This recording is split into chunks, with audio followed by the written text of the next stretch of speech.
After the Parkinson's diagnosis, I heard my daughter-in-law say to my son, "I'm not taking care of that old woman. Put her in a nursing home."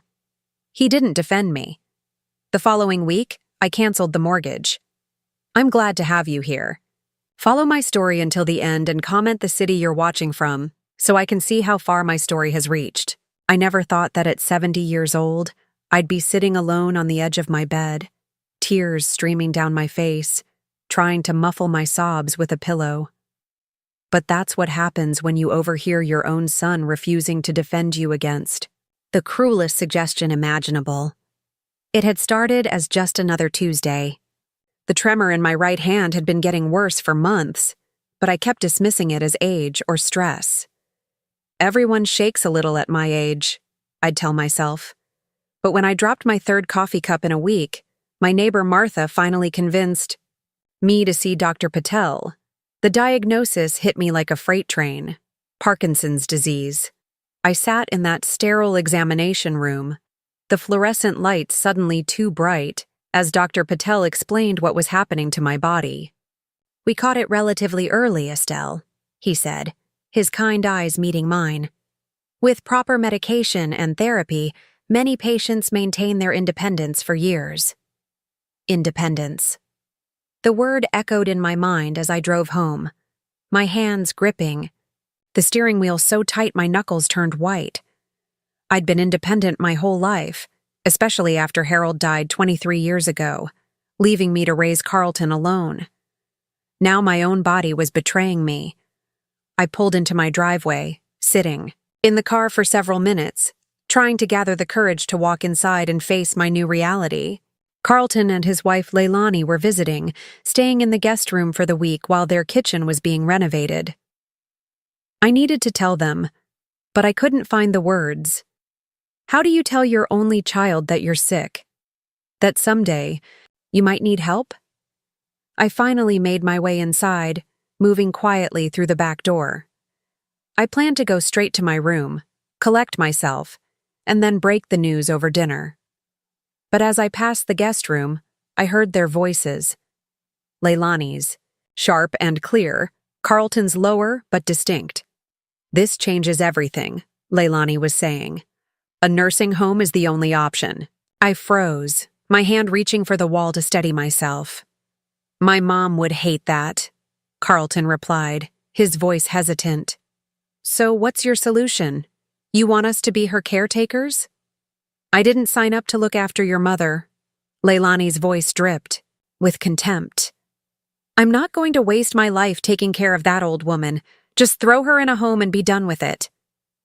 I waited, heart pounding, for my son to defend me.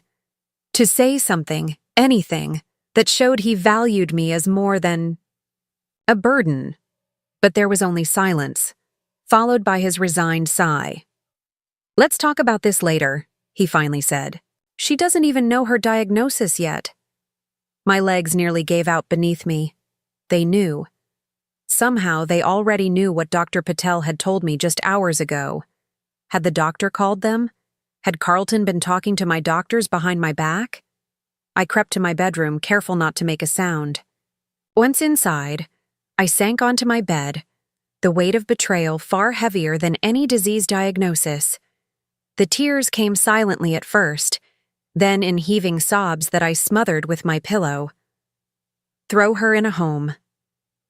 Leilani's words cut deeper than any knife. But it was Carlton's silence that broke my heart. My son, whom I'd sacrificed everything for, couldn't even speak up for me. Through my tears, my eyes fell on the family photo on my nightstand. Carlton's college graduation.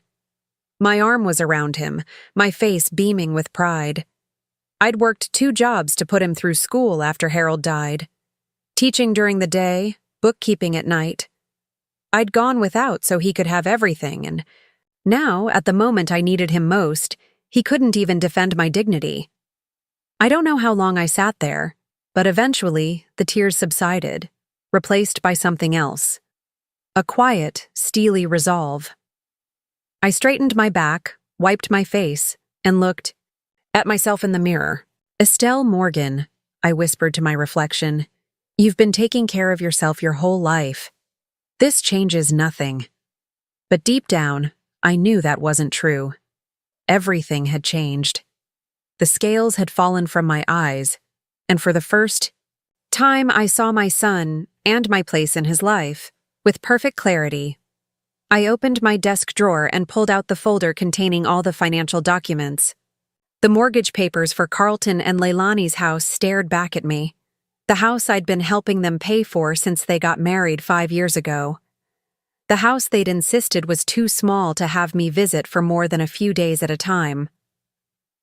My hand trembled as I closed the folder, but this time it wasn't from Parkinson's. It was from anger and determination. If they saw me as nothing but a burden to be discarded, then perhaps it was time I stopped being so useful to them. Sleep eluded me that night. I lay awake, staring at the ceiling, Leilani's cruel words and Carlton's damning silence playing on repeat in my mind. As the first light of dawn filtered through my curtains, I made myself a cup of tea and settled into the rocking chair by my bedroom window. The neighborhood was still sleeping, peaceful and unaware of how my world had shattered. I found myself looking at the framed photos arranged on my bookshelf, a visual timeline of my life. Harold and me on our wedding day, so young and full of hope. Carlton as a toddler, riding his first tricycle. My classroom of 5th graders from 1992, the year I was nominated for Teacher of the Year. Each image a piece of the life I'd built. After Harold's sudden heart attack, I was left with an 8-year-old son, a mortgage, and a teacher's salary. That barely covered our needs. I could have crumbled then. Many would have. Instead, I picked up evening work doing bookkeeping for local businesses. For 15 years, I graded papers during my lunch hour so I could work a second job after school. I missed sleep, not Carlton's baseball games. I remembered the day the principal offered me the position of curriculum director. It would have meant a significant pay increase, but also longer hours and summer work. Carlton was entering high school, those vulnerable years when kids need guidance most. I declined the promotion, telling myself there would be other opportunities. There weren't. By the time Carlton left for college, the position had been filled, and the career ladder I'd put on hold had disappeared. But I never regretted it, not when I saw Carlton graduate with honors, not when he landed his first corporate job, not even when he married Leilani, though something about her always felt calculating. "You spoiled him," my sister Jane had said after the wedding. I'd dismissed her words then, but now they came back to haunt me, had I? Looking back, I could see the pattern. Carlton never had summer jobs in high school because I wanted him to enjoy his youth. When he needed a car for college, I dipped into my retirement savings rather than having him take out a loan. After graduation, I paid the security deposit on his first apartment because starting out is so expensive these days. Each decision made sense at the time. Each sacrifice seemed worth it. But sitting here now, I wondered if I'd done him a disservice. Had I raised a son who expected everything to be handled for him?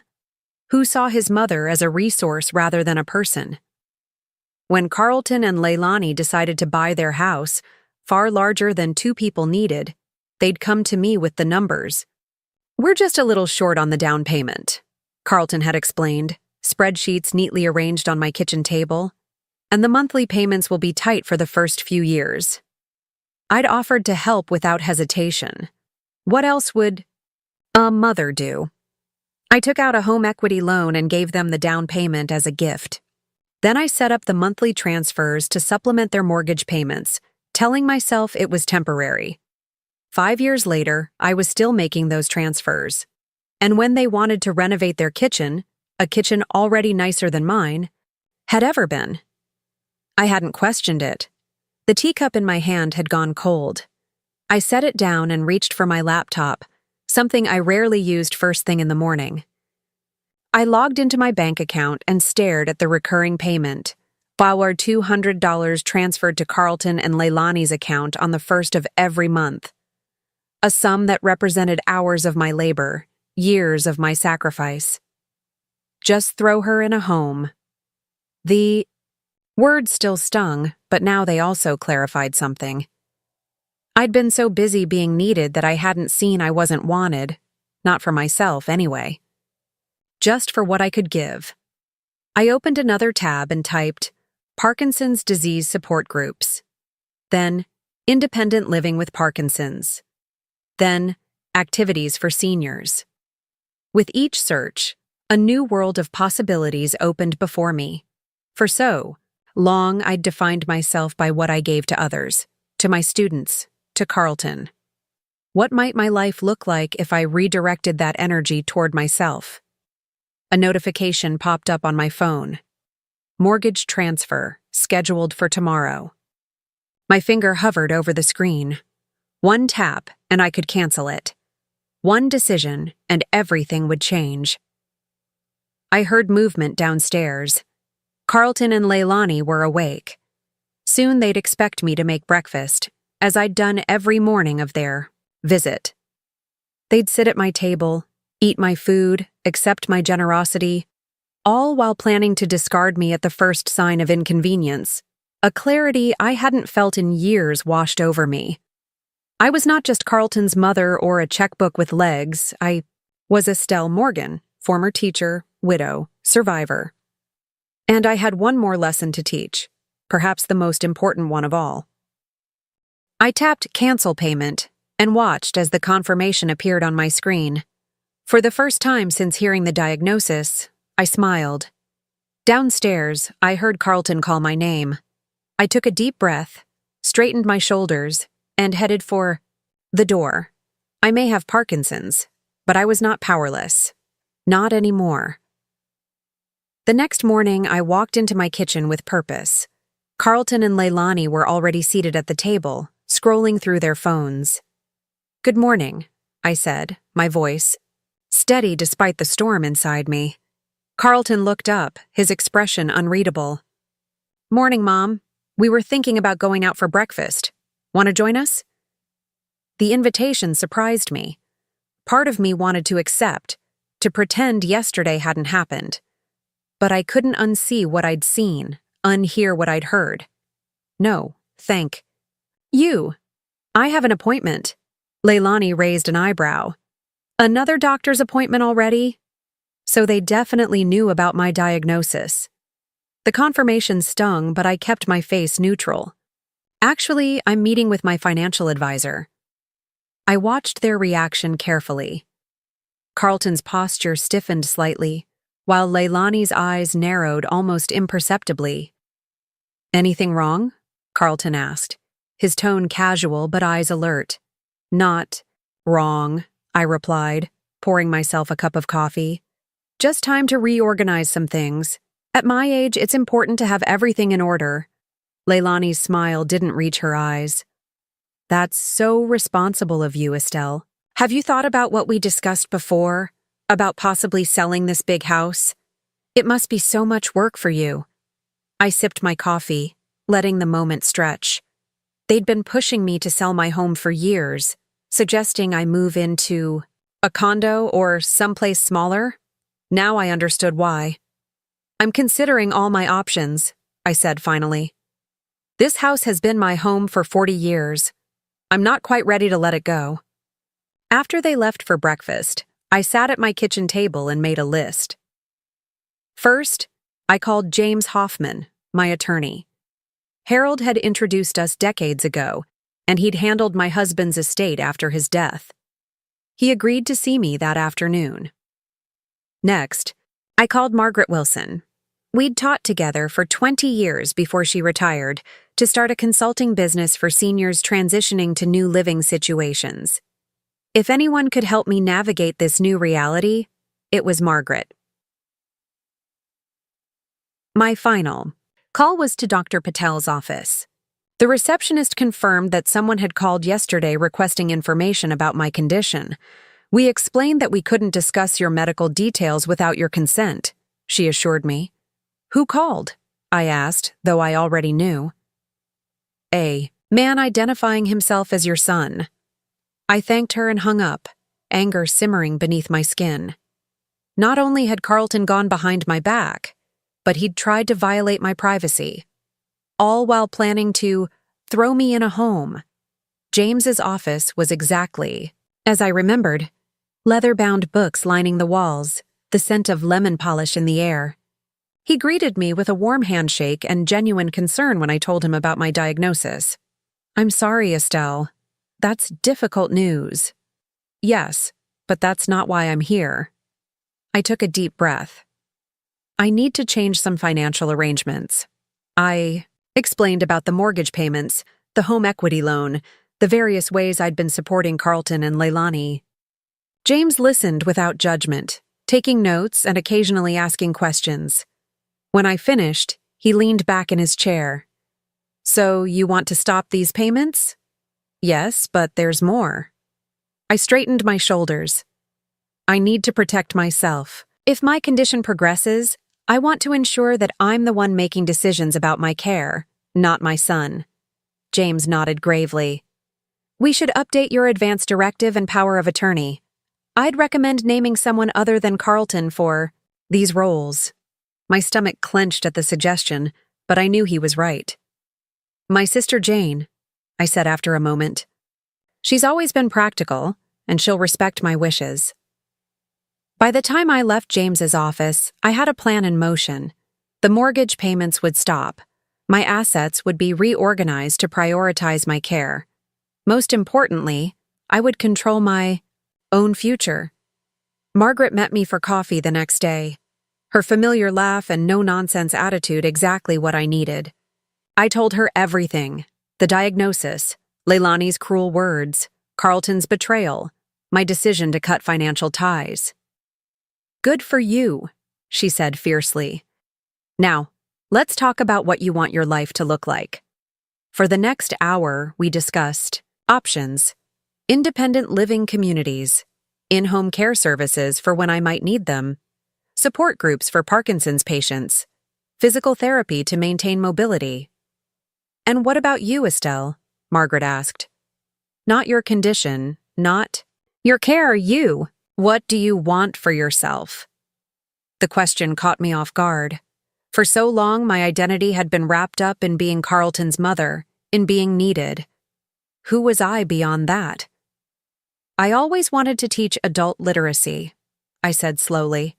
"Memories, surfacing." After retirement, I thought about volunteering, but then Carlton and Leilani got married, and somehow I never found the time. Margaret smiled. "It's not too late." As I drove home, my mind buzzed with possibilities. For the first time since the diagnosis, I felt something like hope. My life wasn't over. It was changing. And maybe, just maybe, these changes were long overdue. When I pulled into my driveway, Carlton's car was there. I found him in the kitchen, a strange expression on his face. "Mom," he said, his voice tight. "We need to talk about the mortgage payment." And there it was. He hadn't noticed my diagnosis, my fears, or my pain. But he'd noticed the money. Immediately. "Yes," I replied calmly, setting my purse down. "I suppose we do." Carlton stood by the kitchen counter, his phone clutched in his hand. The notification from the bank must have come through. His expression was a mixture of confusion and something darker: entitlement. "There was a problem with the transfer," he said, his tone suggesting this was a simple clerical error that I would quickly fix.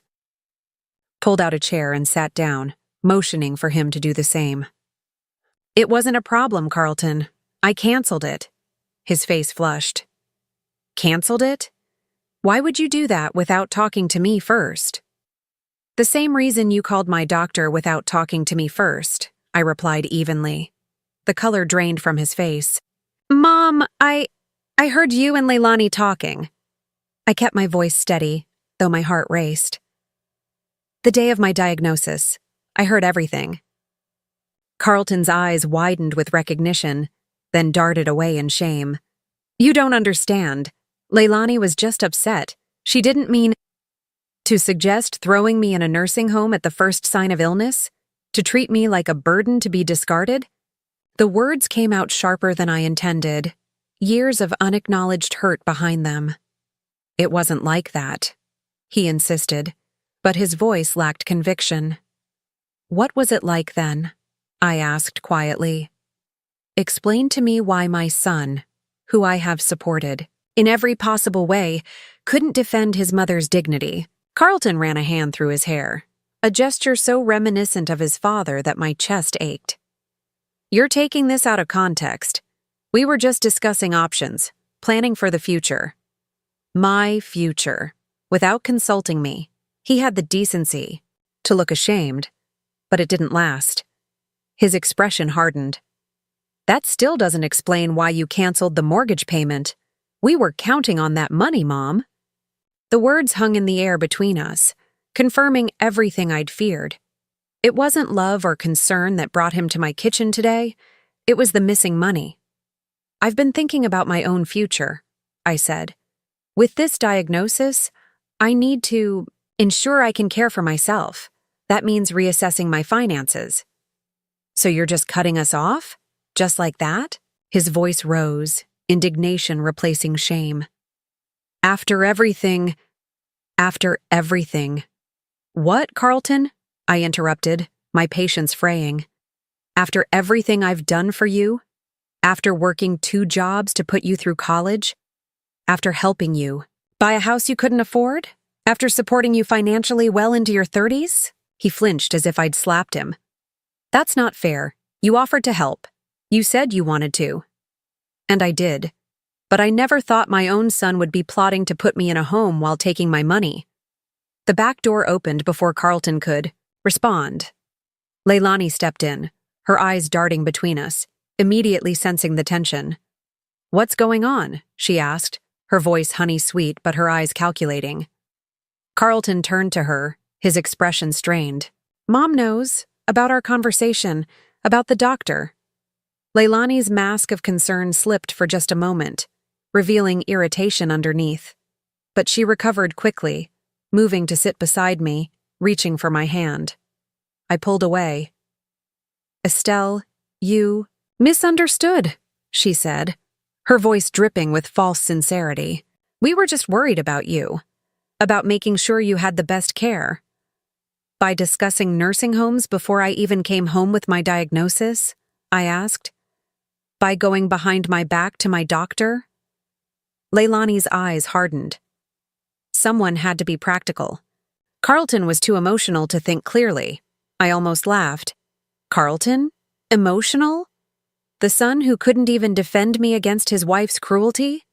But Leilani wasn't finished. And now you're punishing us by withholding money we need, she continued, her true colors showing. Do you know how tight our budget is? That kitchen renovation has already gone over budget, and without your help, that's enough, Carlton. Cut in, finally seeming to realize how she sounded. But it was too late. The truth was laid bare, ugly, and undeniable. My son and his wife saw me as nothing more than a checkbook with a pulse. I've made my decision, I said, standing up. I will no longer be contributing to your mortgage or any other expenses. My finances need to be directed toward my own care now. This is ridiculous, Leilani snapped, abandoning all pretense of compassion. After everything we've done for you. What exactly have you done for me, Leilani? I asked, genuinely curious. Name one thing. She opened her mouth, then closed it again, clearly searching for an example that didn't exist. That's what I thought, I said quietly. Carlton stood up, his face a storm of emotions. Mom, be reasonable. We're family. Families help each other. Yes, they do, I agreed. Families also respect each other. They listen to each other. They don't plot to send their mothers to nursing homes or steal their medical information. Leilani made a sound of disgust. This is exactly why elderly people shouldn't live alone. They get paranoid, start making bad decisions. I'm not elderly, I cut in, my voice sharp. I'm 70 years old with a neurological condition that I intend to manage independently for as long as possible. And the only bad decision I've made was enabling my son to become a man who would stand by while his wife suggested throwing his mother away. The silence that followed was deafening. Carlton looked torn between anger and shame. Leilani's face was flushed with rage. "I think you should leave," I said finally. "Both of you." "Mom," Carlton started, but I held up my hand. "I'm not cutting you out of my life, Carlton. I'm setting boundaries. There's a difference." I moved toward the door, signaling that the conversation was over. When you're ready to have a relationship based on respect rather than financial support, you know where to find me. They left with minimal protest, Leilani storming out while Carlton lingered, seemingly wanting to say something more, but unable to find the words. After they drove away, I sat on my porch swing, exhausted but strangely at peace. For the first time in years, perhaps decades, I had spoken my truth. I had stood up for myself. The future was uncertain, my health, my relationship with my son, everything. But for now, I had taken back control of my story. And that was enough. The weeks following my confrontation with Carlton and Leilani were oddly peaceful. I expected angry phone calls, perhaps even unannounced visits, but there was only silence. At first it hurt. The ease with which my son could cut me out of his life once the money stopped flowing was a painful confirmation of everything I'd realized. But as days turned into weeks, I found myself breathing more easily. The weight of expectations, of constantly giving without receiving, had lifted. I threw myself into creating my new life. Dr. Patel had connected me with a neurologist specializing in Parkinson's, and together we developed a treatment plan. The medication helped control my tremors, and I began physical therapy twice a week. "Movement is medicine for Parkinson's patients," my therapist, Elena, explained during our first session. "The more active you stay, the better you'll manage your symptoms." It wasn't just my health I was rebuilding. Margaret had introduced me to Sunset Gardens, an active living community for seniors. Unlike the nursing homes Leilani had so callously suggested, Sunset Gardens offered independent apartments with optional services and a vibrant social calendar. "I'm not ready to sell my house yet," I told Margaret after touring the facility. "No, one said you had to," she replied. "But now you know your options. And in the meantime, their community center offers classes and activities for non-residents too." That's how I found myself, on a bright Tuesday morning, walking into a sunlit room where a dozen seniors sat in a circle, notebooks in hand. "Welcome to Creative Writing for Life Stories," said the instructor, a silver-haired woman named Dorothy. "You must be Estelle." I nodded, suddenly nervous. It had been years since I'd done anything just for myself, anything that wasn't about being Carlton's mother or a financial support system. "Take any seat," Dorothy encouraged. "We're just getting started." I chose a chair beside a gentleman with kind eyes and a cardigan that reminded me of Mr. Rogers. "First time?" he asked in a low voice. "That obvious?" He smiled. "I'm Walter, former accountant, current terrible poet. Estelle, former teacher, current." I paused, unsure how to define myself. "Work in progress?" Walter suggested. I laughed. Exactly. That class became the highlight of my week. Under Dorothy's guidance, we wrote about our childhoods, our greatest joys, our deepest regrets. The act of putting my life on paper helped me see patterns I'd missed. How my fear of abandonment after Harold's death had led me to cling to Carlton, to give too much, to erase my own needs. "You don't have to share if you're not comfortable," Dorothy always said before we read our pieces aloud. But I found I wanted to share, wanted to be seen and heard by these strangers who were quickly becoming friends. Walter and I began having coffee after class. He'd lost his wife to cancer 3 years earlier and was still finding his way in a world without her. Despite our different paths, we understood each other's loneliness. "My daughter visits every Sunday," he told me one day. "She brings my grandkids. It's the highlight of my week." The mention of family made my heart clench. "My son and I aren't speaking right now." Walter didn't press for details, just nodded sympathetically. "Family can be complicated." "I miss him," I admitted, surprising myself with the truth of it. Despite everything, I missed Carlton. Not the adult who had disappointed me, but the little boy who had once looked at me like I hung the moon. "Then maybe tell him that," Walter suggested gently. I considered his words on the drive home. Was reconciliation possible? Did I even want it, if nothing had changed? I didn't have answers yet, but for the first time, I was asking the questions. At home, I found a small package on my doorstep, a delivery from the local pharmacy, my new medication. As I bent to pick it up, a wave of dizziness hit me, a side effect I'd been warned about. I gripped the porch railing, waiting for it to pass.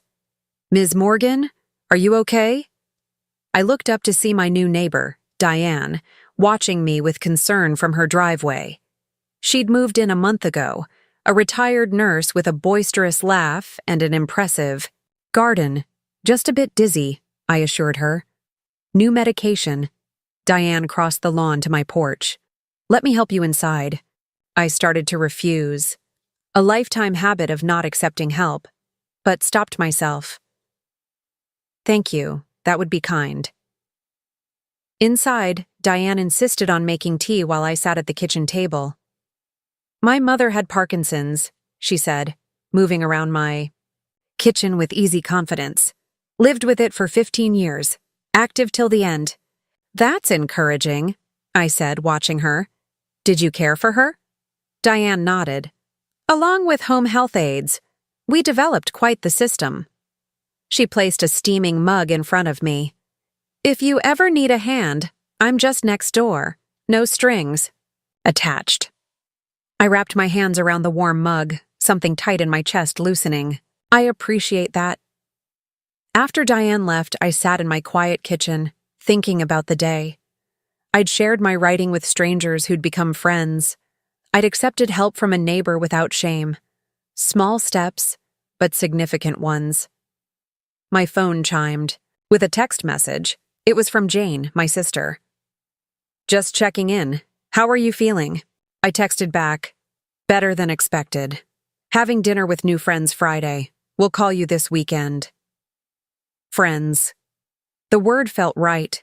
In just a few weeks, I'd created the beginnings of a support network, not out of obligation or blood ties, but out of genuine connection.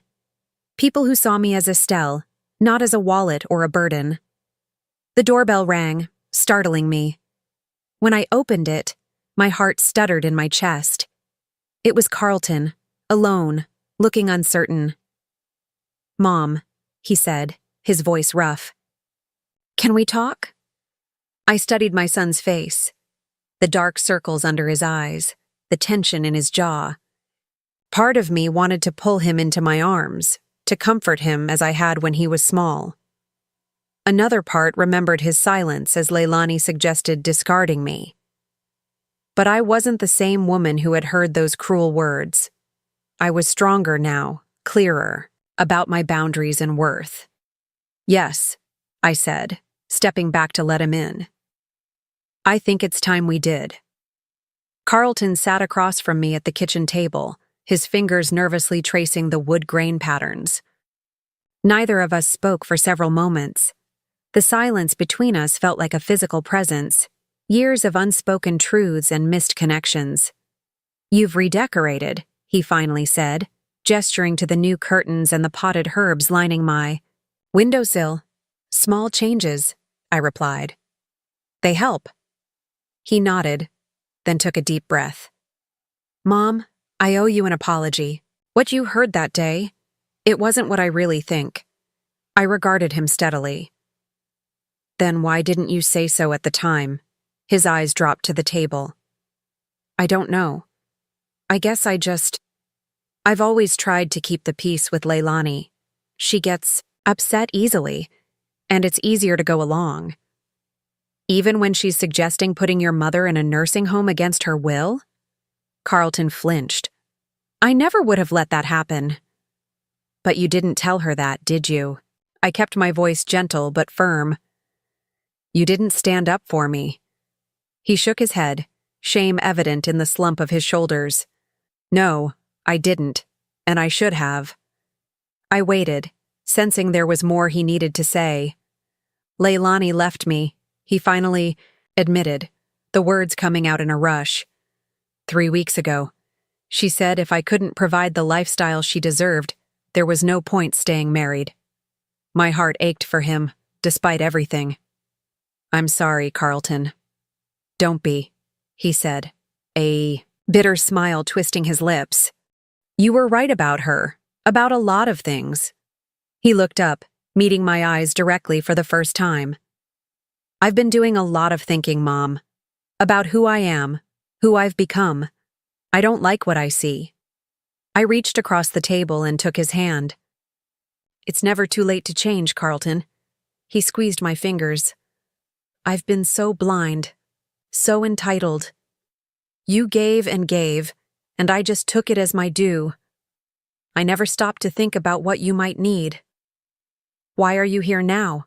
I asked, needing to understand his motives. Not for money, he said quickly. I promise. I've taken a second job to cover the mortgage. It's tough, but I'm managing. He hesitated. I'm here because I miss my mom, and I'm terrified of losing you. Not to Parkinson's, but to my own selfishness. The simple honesty of his words touched something deep inside me. For the first time in our adult relationship, Carlton was seeing me as a person, not just as his mother or a source of support. Tell me about your treatment, he said. Is there anything I can do to help? We talked for hours. I told him about my medication, my therapy, the writing class, my new friends. He listened with genuine interest, asking questions, absorbing information. When I described the dizzy spells, he looked concerned, but didn't immediately try to take control. What about you? I asked eventually. How are you really doing? He sighed, running a hand through his hair. Honestly, it's been rough. The house is too big for just me. Bills are piling up. I had no idea how much Leilani was spending. He shook his head. But that's my problem to solve, not yours. Those words, more than anything, showed me that something had truly changed. I've been thinking about selling the house, he continued. Getting something smaller, more affordable. Starting fresh. That sounds sensible, I said, proud of his practical approach. I also. He hesitated, then pushed on. I also started seeing a therapist, trying to understand why I let Leilani control everything, why I couldn't stand up to her, why I treated you the way I did. My eyes welled with tears. That takes courage, Carlton. I learned it from you, he said softly. You stood up for yourself, set boundaries. You showed me what real strength looks like. As the evening light faded, Carlton helped me prepare a simple dinner. We moved around the kitchen together, finding a new rhythm. It wasn't the easy familiarity of the past, but something different, more balanced, more respectful. Over dinner, Carlton asked about the photos on my refrigerator, pictures from my writing class, a group shot from a Parkinson's support walk, Diane and me planting tomatoes. You've built a whole new life, he observed. I had to, I replied. For the first time, I'm living for myself, not just for others. I'd like to be part of that life, he said cautiously. If you'll let me. I studied my son's face, the sincerity in his eyes, the humble set of his shoulders. I'd like that too. But things have to be different, Carlton. I won't go back to how it was. I don't want that either, he assured me. I want to be your son, not your dependent. I want to support you, not take from you. It will take time, I warned him. Trust has to be rebuilt.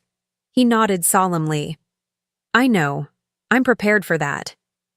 As we cleared the dishes together, I thought about the past 6 months, how a devastating diagnosis and a cruel overheard conversation had ultimately led to this moment of genuine connection.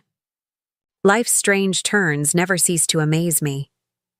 2 years later, I stand in the garden of my new home, a small cottage with just enough space for me and my needs. Carlton helped me find it when maintaining my old house became too difficult.